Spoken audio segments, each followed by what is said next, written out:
Hey everyone, thanks for watching. We've got the Halloween special color study here. We're just going to go through this technically and talk about what I was thinking, kind of my thought process as I was going through the color schemes and that kind of thing.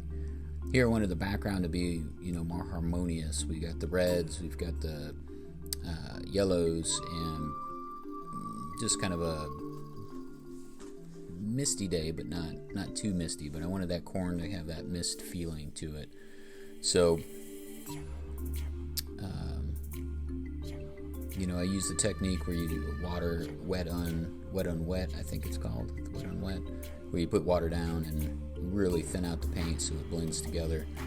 I'll go back through and touch up some other stuff there toward the end. You'll see that, and then the cornfield, I wanted this yellow ochre because there's just a little more richness to me with the yellow ochre, and the corn.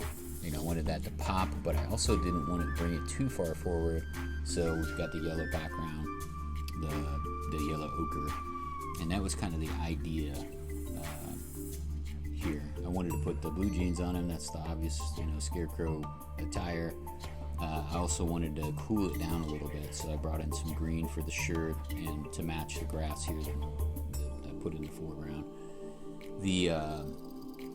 And then there's some spots I wanted to bring some more blues into it. You can see that there, and just kind of darken some areas up.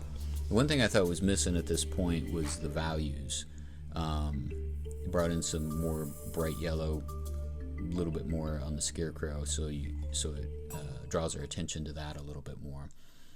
But I really wanted to take the value range a little bit further, because right now it's just kind of bland. I start to darken the hat up and give it kind of that, another level of dimension, and it just adds interest to the painting too.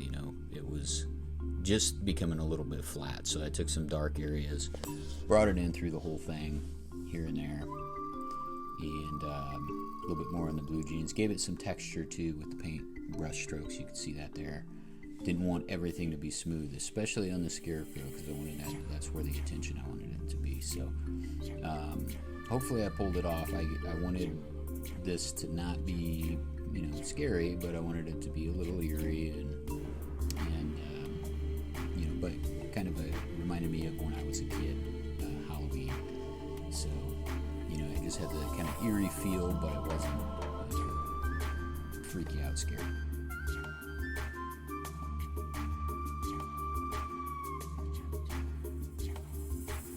The Scarecrow's there on his arm. I added that after. I thought that was a pretty good storyline. The Scarecrow is not getting scared. He's the one crow that. As always, please subscribe and check out our Patreon. We love making these videos, so we appreciate your support. Thanks.